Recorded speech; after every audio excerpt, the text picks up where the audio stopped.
Exodus 17.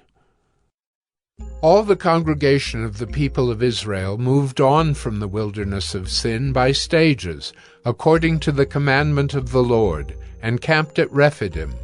But there was no water for the people to drink. Therefore the people quarreled with Moses and said, "Give us water to drink." And Moses said to them, "Why do you quarrel with me? Why do you test the Lord?" But the people thirsted there for water, and the people grumbled against Moses and said, "Why did you bring us up out of Egypt to kill us and our children and our livestock with thirst?" So Moses cried to the Lord, "What shall I do with this people? They are almost ready to stone me." And the Lord said to Moses, "Pass on before the people, taking with you some of the elders of Israel, and take in your hand the staff with which you struck the Nile, and go. Behold, I will stand before you there on the rock at Horeb, and you shall strike the rock, and water shall come out of it, and the people will drink." And Moses did so in the sight of the elders of Israel. And he called the name of the place Massah and Meribah, because of the quarreling of the people of Israel, and because they tested the Lord by saying, "Is the Lord among us or not?" Then Amalek came and fought with Israel at Rephidim.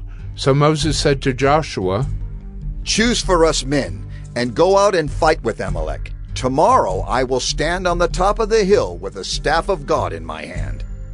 So Joshua did as Moses told him, and fought with Amalek, while Moses, Aaron, and Hur went up to the top of the hill. Whenever Moses held up his hand, Israel prevailed, and whenever he lowered his hand, Amalek prevailed. But Moses' hands grew weary, so they took a stone and put it under him, and he sat on it, while Aaron and Hur held up his hands, one on one side and the other on the other side. So his hands were steady until the going down of the sun. And Joshua overwhelmed Amalek and his people with the sword. Then the Lord said to Moses, "Write this as a memorial in a book and recite it in the ears of Joshua, that I will utterly blot out the memory of Amalek from under heaven."